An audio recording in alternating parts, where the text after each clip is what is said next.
This is Apollo 5, the first all-up unmanned flight test for the lunar module, the spacecraft in which man will make his first landing on the moon. The final major piece of Apollo hardware to be tested.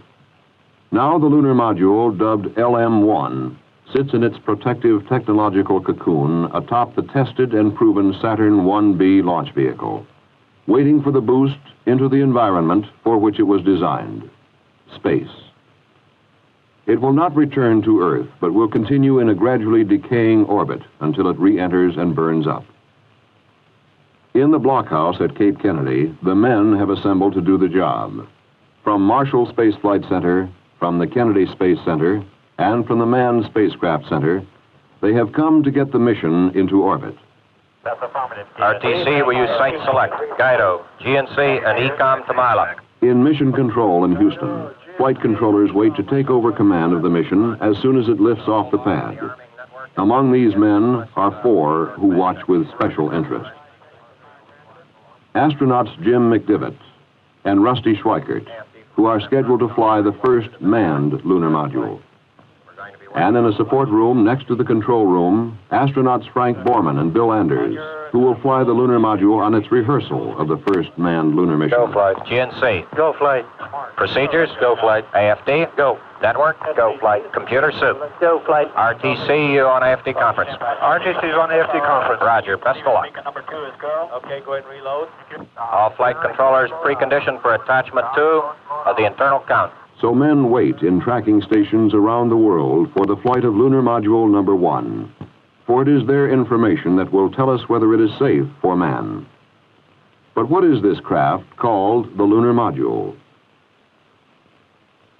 LM is a vehicle that has been designed for a particular job, and that job is to land on the lunar surface.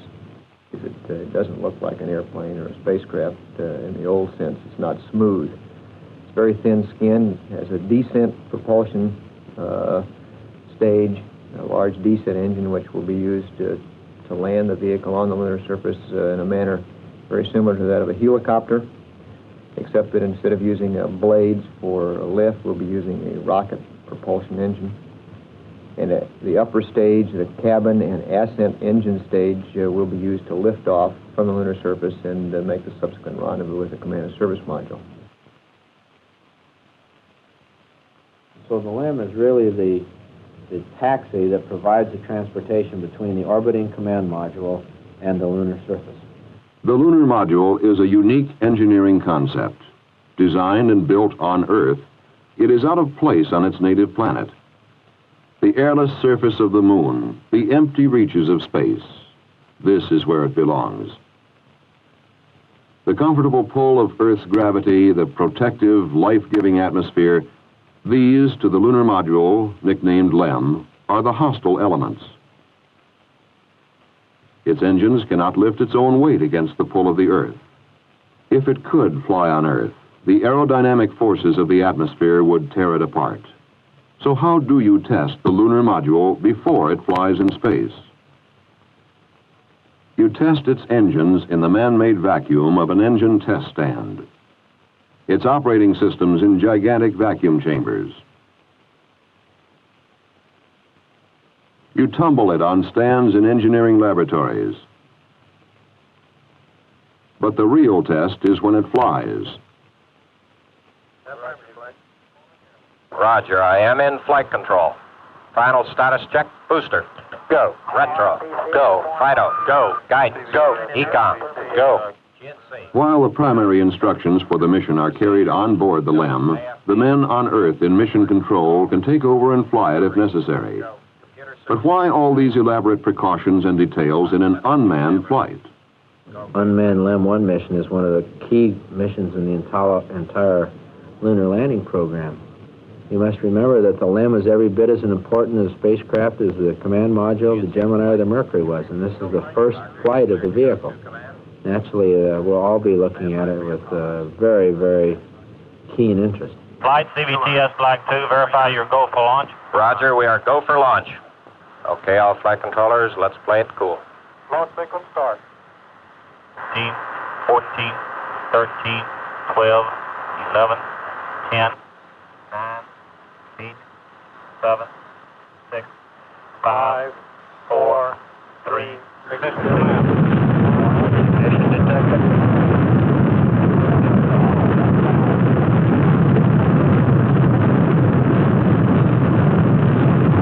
Transmit 5 enter. Clock start, 5 enter. Thrust okay. Affirmative. Program 11. Okay, TOK P11. Roll pitch start. Roll and pitch. Go on IP. Go IP.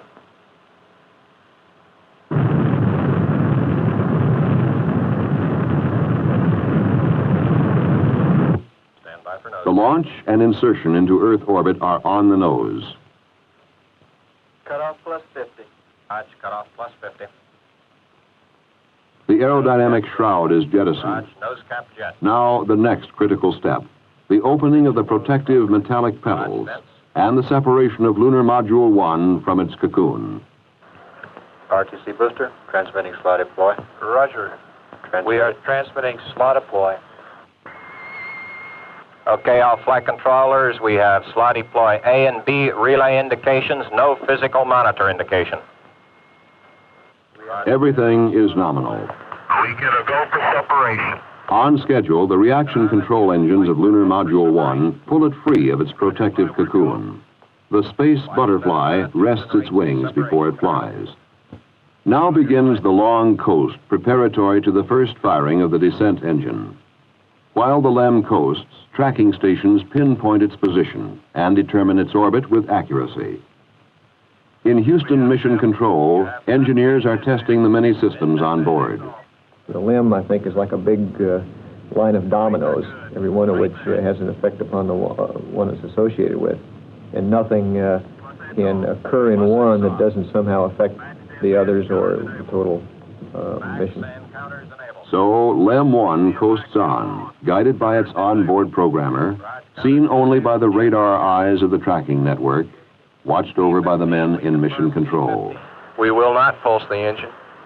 The maneuver is go at this time based on the onboard. Roger, Houston.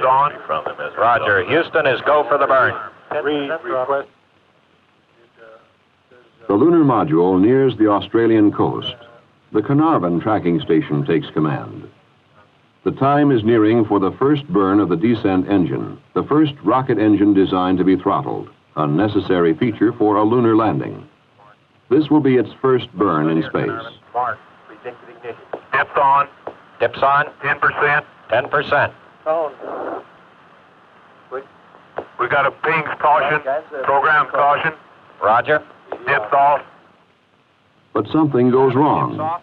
Instead of the full 38-second burn, the engine shuts down after only 4 seconds. An early look at the data indicates the onboard computer did not allow for the tolerances and errors within this most complex of all missions. It shut down the descent engine when it sensed an error of less than 1.5 seconds. And computers don't argue.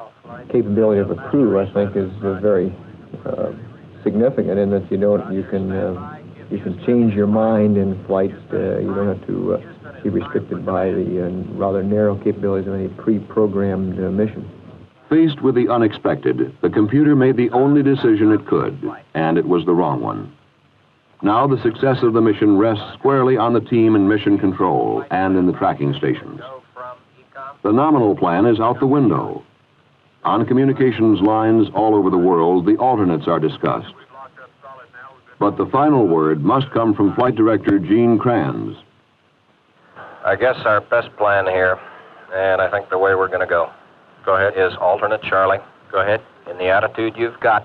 Go ahead. At 6:15 elapsed. Go ahead. Okay. The long throttle burn of the descent engine would be cut to 2 minutes and occur during its pass over the United States. Then the descent engine would go to 100% thrust preparatory for the biggest test of the mission, fire in the hole. Let's suppose that we're descending using the descent engine and suddenly we discover some fault in the descent or the ascent stage for that matter. Well, we would like to return to a safe lunar orbit. So what we would do is essentially abort, fire the ascent stage while it's still connected to the descent stage, and then milliseconds later fire the pyros that separate the two stages. Roger, you have Dip's arm. We show the ignition discrete. We show front chamber pressure. Front chamber pressure is good. We're burning. The rates are good. It's a good burn. We go. Over California now, up and down the power scale. The first rocket engine capable of controlled variations of its propulsion force is passing the test. This is the time of maximum stress on the lunar module and on the men, flight controllers, astronauts, and engineers, to whom Lunar Module 1 represents years of their professional lives. And now there is another factor. A second test for the ascent stage is a burn to depletion of its propellant. This was to come one orbit after fire in the hole to test the restart capability of the engine. Now, if it looks critical, this burn will be combined with fire in the hole. Max thrust. Raj. Push stage. Staging. Raj, staging. Apps on. Okay, let's watch this. We got 60 seconds. Let's make a good go-no-go here. Flight fighter, we're looking at White Sands track. It is good. It's solid. We're go. The burn is good. Lunar Module 1 is performing fantastically well as a spacecraft. The shutdown order is given after 60 seconds of ascent burn. Now it is time for the burn to depletion. However, as the lunar module continues its flight, the Earth has rotated under it until it has moved nearly off the tracking range. LEM 1 will now pass over only one station, Hawaii, that can give the new and accurate information its computer needs and can command the engine to restart. It looks like on the coming pass, Hawaii will send the update, and on the next, send the command signal. But now another problem crops up. Flight, we're going to run out of RCS and B here the way we're going. Okay, Jack, let's stay cool. Because of the new mode of flight, the Attitude rockets are running low on propellant. It looks as though these small but critical engines may not last for 2 more orbits. But an update of orbit information shows that Lunar Module 1 will just pass within range of the Carnarvon station, whose range has been extended by the addition of the tracking ship Coastal Sentry Quebec, CSQ. Flight Director Kranz makes his decision. Update at Carnarvon and fire at Hawaii. It's go for the burn. Guidance from flight, we're having a lot of dropouts. Roger, flight. ECOM, let him know when he's clear to command again. Go. But the pass over Carnarvon is too short. The full update does not get to the lunar module, including an instruction that would have drained some of the propellant from the ascent engine tanks into the tanks of the Attitude rockets. Without this propellant, it is doubtful if the final ascent burn can be ignited. Now it gets tight. Tank pressure is just enough. It has to be this orbit. The flight team is under the gun. Kranz's plan is time critical. The rest of the information will be sent up early during the Hawaii pass. After a quick guidance check, the ascent propulsion system will be fired. The signal to ignite the engine is PRA-5. Do you have clock and compare pulses? That's negative, Flight. We got a spacecraft reject on that. We don't show any clock compare pulses, Flight. Retransmit. Guidance execute PRA start. It's go.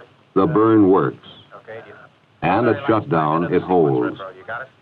All systems are still operating as expected, beyond what was expected.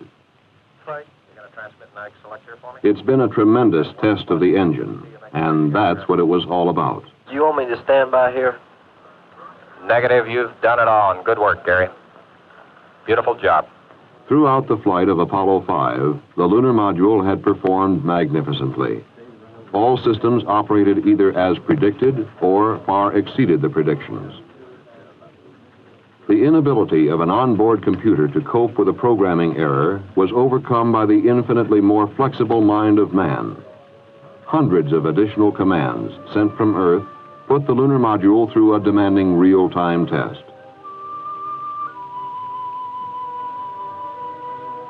So, Lunar Module 1 tumbles on through space, its orbit decaying mathematically until it is destroyed by the atmosphere of an Earth on which it was created, but to which it cannot return. Lunar Module 1 was the first space test of a manned vehicle designed to explore another world. This was the flight of the machine. Soon, it will be time for man.